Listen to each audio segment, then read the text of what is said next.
ओम नमो भगवते वासुदेवाय। मैं प्राण स्वरूप कृष्ण आपके सामने कृष्ण दर्शन शास्त्री सीरीज लेकर उपस्थित हुआ हूँ।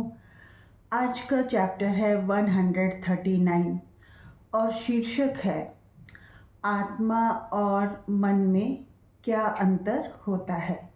आत्मा और मन में अंतर क्या अंतर होता है आत्मा और मन में। हम कहते हैं हमारी आत्मा, हम कहते हैं हमारा मन। तो मन और आत्मा में अंतर आज जानेंगे और ये जानेंगे कि आत्मा और मन में से हमें किसका कहना मानना चाहिए, आत्मा का या मन का, और किसका कहना हम अक्सर मानते हैं। ये हम आपको आज बताएंगे। तो आत्मा क्या होती है? आत्मा के विषय में तो हम इतना जानते ही नहीं। हम इस संसार में रहते हैं तो अपने मन की करते रहते हैं।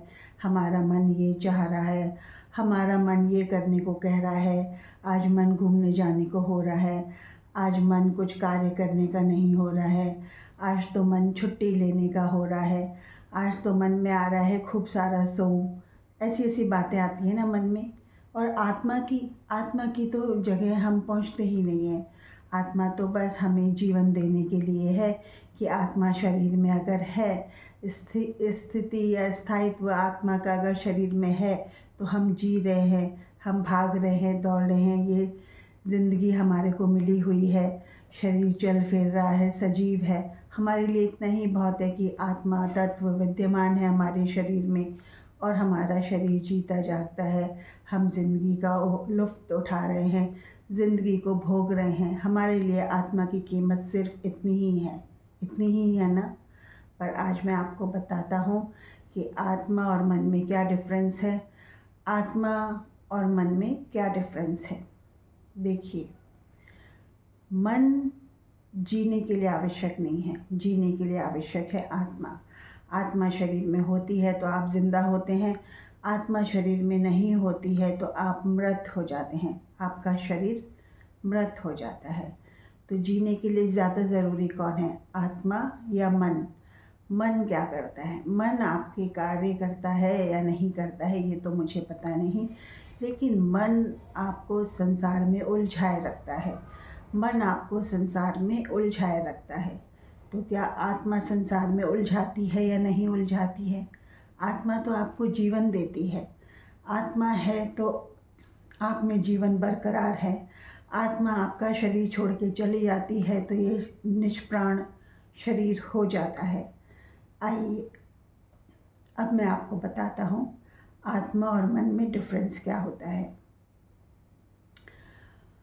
आत्मा परमात्मा का अगर मिलन होता है तो आप मोक्ष पा जाते हैं। आत्मा यदि मन की कहना मानते मानते, मन के अंडर चलते चलते, आपके मन को खुश रखने की खातिर उसका बंधन मानते जानते अगर बंधन में रहती है, आत्मा अगर बंधन में रहती है, प्रभु की दिशा में नहीं बढ़ पाती, आत्मा अगर आपके मन के कहने मानते मानते इतने बंधन में रहती है कि वो अपने अपने हिसाब से प्रभु की तरफ नहीं जा पाती, तो वो बहुत बहुत निष्प्राण जैसी स्थिति में हो जाती है।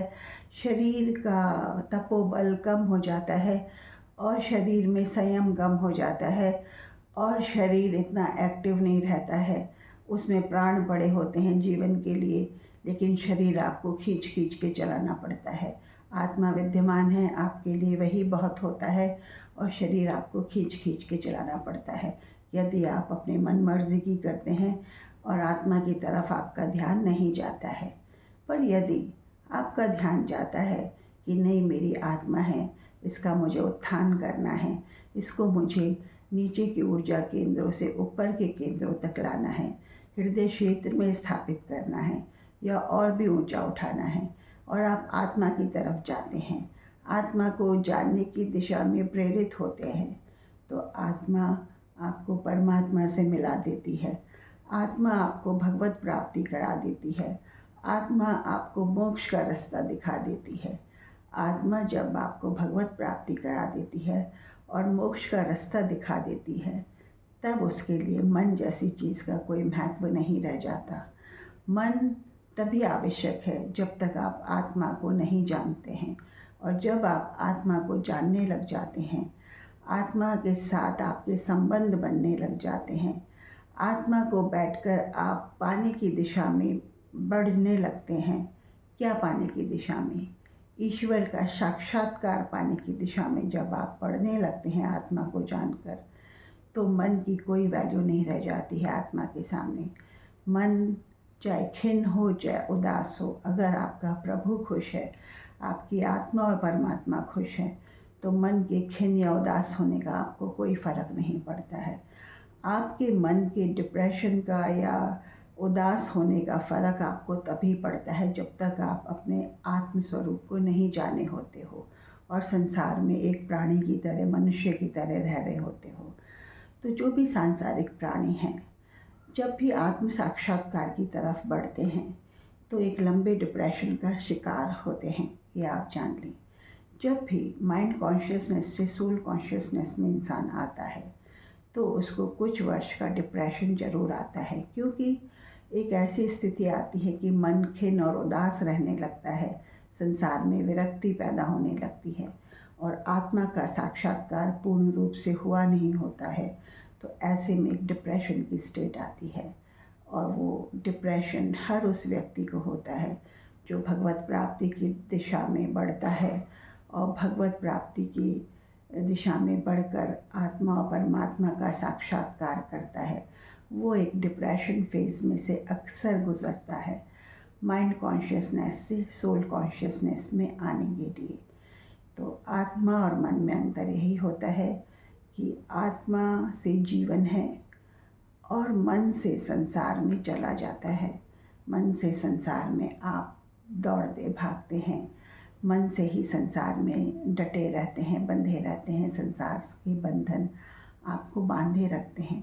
मन आपके बंधन संसार से बांधता है और आत्मा आपको परमात्मा से जोड़ने का कार्य करती है। तो आज ये डिफरेंस इतना काफ़ी है। कल के वीडियो में भी हम आपको मन और आत्मा के संबंध में ही बताएंगे। आज मन और आत्मा के संबंध में हमने इतना बताया है, कल कुछ और मन और आत्मा के संबंध में बताएंगे। आज सिर्फ इतना ही। जय श्री राधे।